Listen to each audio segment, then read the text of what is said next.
Baka naman classmate, successful ka na. Sa ngayon, hindi mo lang napapansin na. Sa sobrang busy mo na gusto mo, sobrang dami mong ma-achieve, malayo na pala narating mo.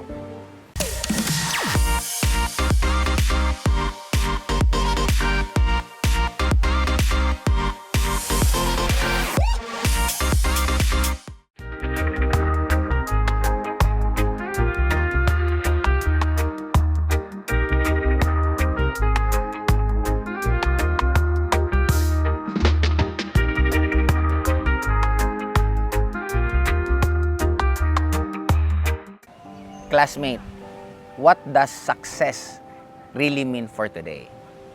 Ngayon, pag-usapan muna natin, ano nga ba talaga ang success? Paano ba siya nagsimula? Way back before, ang success, syempre, malaking kinikita, nagtatrabaho ka sa magandang trabaho, nabibili mo yung kotse, nabibili mo yung bahay. Yung tinatawag nilang American Dream, yan ang success dati. Right now, ano ba ang success? Sa panahon ngayon na digital age, ang success naman is more on time freedom, peace of mind. Parang ako nga, may isang kaibigan na sabi niya, pare, ang pinakapangarap ko matulog ng 8 oras. In short, nagbabago eh. Iba yung noon sa ngayon nangyayaring in terms of success. Kaya nga, di ba, kung noon ang success, dapat meron ka ng anak at a very young age. Right now naman, okay lang na kahit wala ka pang anak.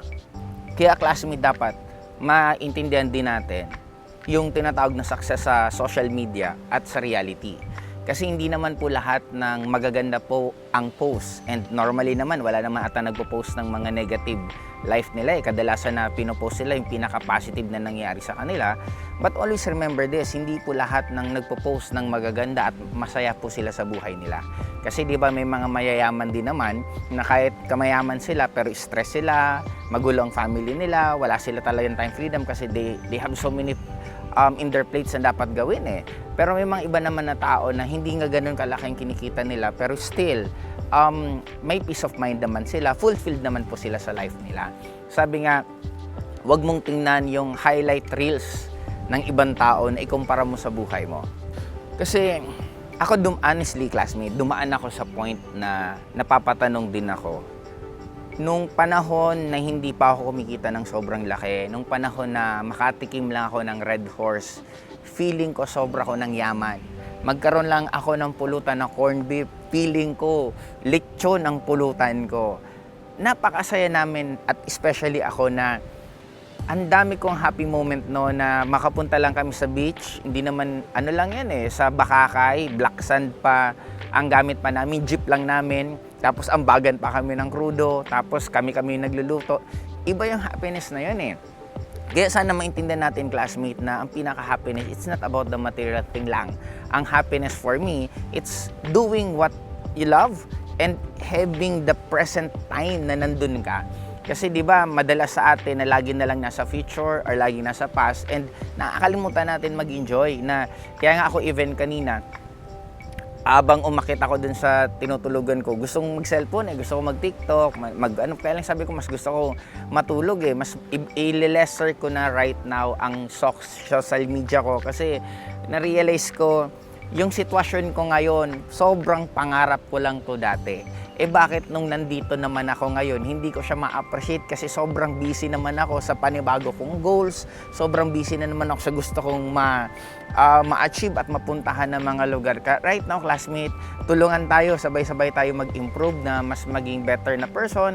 And sabi nga nila, ang success naman sa isang teacher na nagtuturo sa estudyante na natulungan yung estudyante graduate at meron naging magandang trabaho, that is already success.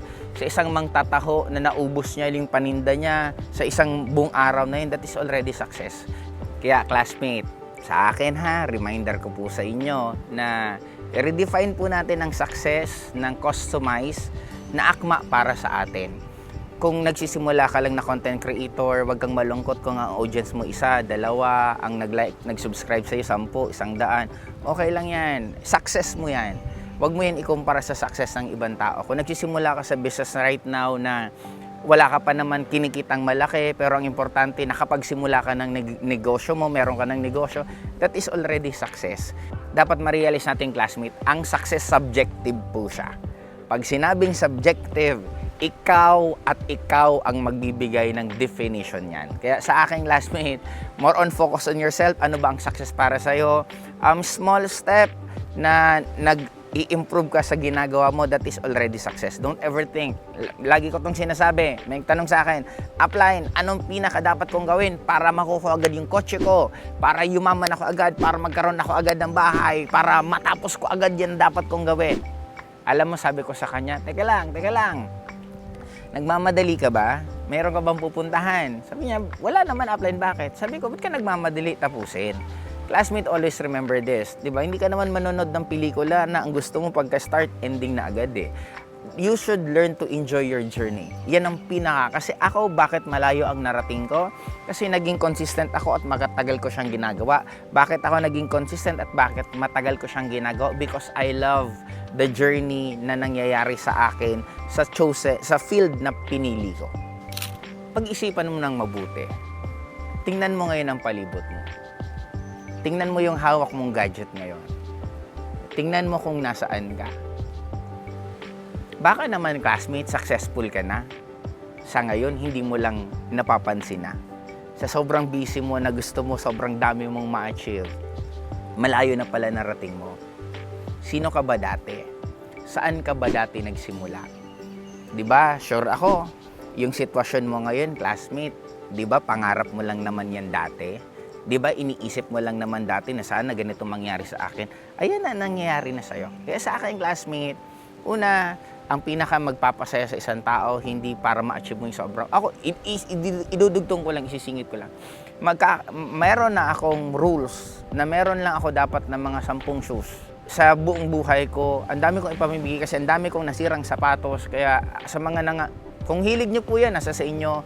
Pero kung gagawin nyo just for the hype, I do suggest, huwag kayong mag-accumulate ng sobrang daming gamit na hindi nyo naman talaga ginagamit. Kasi it will be a really waste of money, waste of time. Masasayang talaga siya ng sobra, classmate. Kaya kung hindi mo naman masyadong gagamitin at once a year mo lang siya ginagamit, lalo kung damit yan or sapatos siya, pamigay mo na lang or ibenta mo na lang, much better pa. But anyway, sabi ko nga, ang success subjective na nandun ako sa stage ngayon na mas gusto ko magbawas ng gamit, na parang mas na-appreciate ko lalo sila kasi dumating din ako sa point na naguguluhan na ako sa dami kong gamit, hindi ko na alam kung saan ko mga ilalagay na hindi na rin po siya nakakatawa. Kaya classmate, dito na mo tayo magtatapos. Basta isa lang ang gusto ko po right now, mag-comment ka, ano ba ang success para sa'yo? Okay, para at least ma-realize ng mga classmate natin na iba-iba naman pala ang success sa kada isang tao. Para at least hindi ka masyadong malungkot na akala mo hindi ka successful kasi yan lang meron sa'yo. Akala mo hindi ka successful kasi hindi mo pa nakuha yung pinaka-major na gusto mo. But end of the day, sabi ko nga classmate, ang labanan ng buhay, pasarapan ng tulog, ang labanan ng buhay, gaano ka kasaya araw-araw. Masaya ka bang nagugutom? Masaya ka bang busog? Masaya ka bang namamasyal? Or masaya ka bang nagtatrabaho? Ang pinakalabanan ng buhay is paano ka magiging present sa present moment na buhay mo sa araw-araw. Huwag masyadong isipin ng past, huwag masyadong isipin ng future. Enjoyin mo yung present moment mo kasi pag yan ang ginawa mo, I'm sure, talo mo pa yung mga taong sobrang yaman na hindi naman masyadong merong peace of mind kasi sa sobrang daming iniisip nila. Kaya paano niyang classmate? Dito na muna.